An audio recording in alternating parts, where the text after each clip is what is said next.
दूसरी लहर में डेल्टा ने जबरदस्त कहर बरपाया था पूरे देश में। अब तक की तमाम रिसर्च में सामने आ चुका है कि मौत के मामले में डेल्टा ओमिक्रॉन से ज्यादा घातक रहा है, तो वहीं ओमिक्रॉन संक्रमण के मामले में डेल्टा से कई गुना आगे निकल चुका है। आपको समझाते हैं कि आखिर डेल्टा और ओमिक्रॉन में अंतर किस तरीके का है, दोनों में से खतरनाक क्या है, क्या ओमिक्रॉन कम खतरनाक है, और अगर ओमिक्रॉन कम खतरनाक है तो इतना तनाव आखिर है क्यों। एक रिपोर्ट के जरिए जानिए।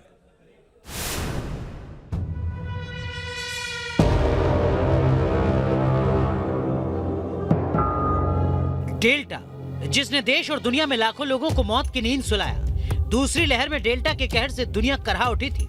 एक बार फिर कोरोना का एक नया वेरिएंट दुनिया को अपनी आगोश में तेजी से लेता जा रहा है। ऐसे में सवाल कई हैं। ओमिक्रॉन डेल्टा से कितना अलग है? डेल्टा और ओमिक्रॉन में कौन ज्यादा घातक और खतरनाक है? समझना इसको भी जरूरी है। अब तक के ट्रेंड को देखकर जानकार मानते हैं कि ओमिक्रॉन कम घातक है, जबकि डेल्टा ज्यादा खतरनाक है। जानकारों के मुताबिक ओमिक्रॉन का संक्रमण तेज है, जबकि डेल्टा में मौत ज्यादा है। सारी दुनिया में बात हो रही है कि स्कूल्स होते हैं वो सबसे अंत में क्लोज करने चाहिए, लेकिन दिल्ली का जो ग्रेडेड रिस्पांस एक्शन प्लान है वो सबसे पहले स्कूल्स को क्लोज करने की बात कर रहा है। तो ओमिक्रॉन का संक्रमण, अगर अभी इस पर और रिसर्च चल रही है, लेकिन अगर और सबूत मिलते हैं और बताता है कि यह माइल्ड इलनेस है, तो हमें इसकी चिंता करने की इतनी अधिक जरूरत नहीं होगी।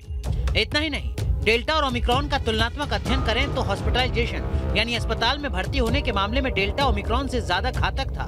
एक रिसर्च के मुताबिक डेल्टा की तुलना में ओमिक्रॉन वेरिएंट से संक्रमित मरीजों के अस्पताल में भर्ती होने का जोखिम 40% कम है। इसे एक और आंकड़े से समझते हैं। ओमिक्रॉन में 10 में से 1 केस में हॉस्पिटलाइजेशन हो रहा है, जबकि डेल्टा में 5 में से 1 केस में अस्पताल में भर्ती होने की जरूरत पड़ी थी। ओमिक्रॉन डेल्टा से 70 गुना अधिक संक्रामक है, डेल्टा कम संक्रामक था।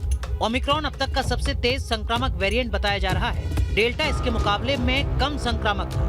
ओमिक्रॉन के लक्षण माइल्ड हैं, जबकि डेल्टा सीधे फेफड़ों पर असर करता था। ओमिक्रॉन ज्यादा गंभीर नहीं है, जबकि डेल्टा ज्यादा गंभीर बताया जा रहा था। We should not panic, but we should prepare.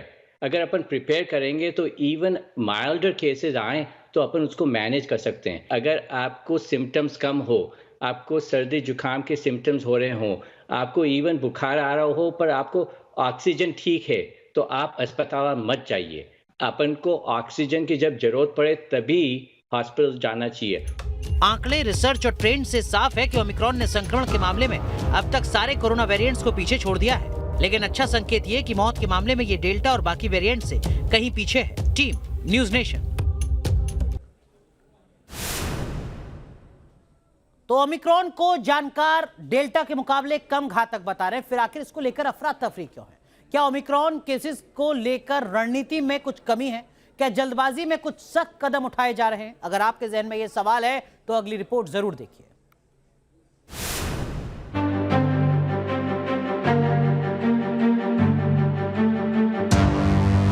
Hindustan में कोरोना के केस बढ़ रहे हैं। दिल्ली मुंबई में पॉजिटिविटी रेट से चिंता बढ़ने लगी है। ओमिक्रॉन की वजह से संक्रमण तो बढ़ रहा है, लेकिन स्टडी में एक सकारात्मक पहलू सामने ये आ रहा है कि डेल्टा से कम घातक है ओमिक्रॉन। दिल्ली में येलो अलर्ट जारी हो चुका है, पाबंदी भी शुरू हो गई है। येलो अलर्ट के बाद अब अंबर अलर्ट और फिर रेड अलर्ट। केस बढ़ने के साथ इसकी आशंका बढ़ने लगी है। लेकिन जब ओमिक्रॉन डेल्टा वेरिएंट से कम खतरनाक है तो पुरानी रणनीति पर ही क्यों चला जाए? सवाल यह है कि क्या मौजूदा हालात में पुराना GRAP सही है? अगर हम वही सिद्धांत 1.5 साल बाद, जब हमारे पास इतना समय है, वही सिद्धांत वही मेजर 2021 में लगाएं अंत में, तो सही नहीं है। भारत की मुख्य समस्या डेल्टा वेरिएंट है, और क्योंकि लोगों को वैक्सीनेशन हो रहा है तो हम अश्योर्ड हैं कि गंभीर बीमारी होने का खतरा कम है।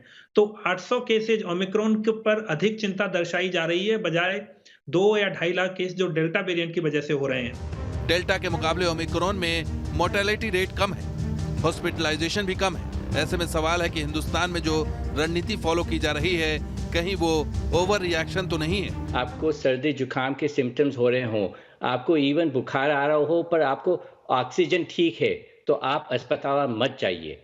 डॉक्टर से खैर फोन से बातें कर लीजिए, पर अस्पताल जाना की कोई जरूरत नहीं है, क्योंकि यूजुअली माइल्ड सिम्टम्स होंगे, थोड़े दिन में ठीक हो जाएंगे। कई बार हम जो देख रहे हैं कि रनी नोज, सोर थ्रोट, ऐसा कुछ सिंपल चीज होती है। तो लोगों को इवन अगर उनको फैमिली मेंबर को कोविड हो गया है ओमिक्रॉन से, और उनको कोई ऐसा फियर की बड़ी बात नहीं है। लाइकली थोड़े दिन बाद वो ठीक हो जाएगा। तमाम एक्सपर्ट का यही तर्क है कि ओमिक्रॉन दूसरी लहर से ज्यादा खतरनाक नहीं होगा। डेली केसेस 1.5 लाख तक जा सकते हैं, लेकिन सेकेंड वेव वाले हालात नहीं बनेंगे। हालांकि जानकार लोगों को एहतियात बरतने और कोविड प्रोटोकॉल के नियम फॉलो करने का निर्देश जरूर दे रहे हैं। Team news nation.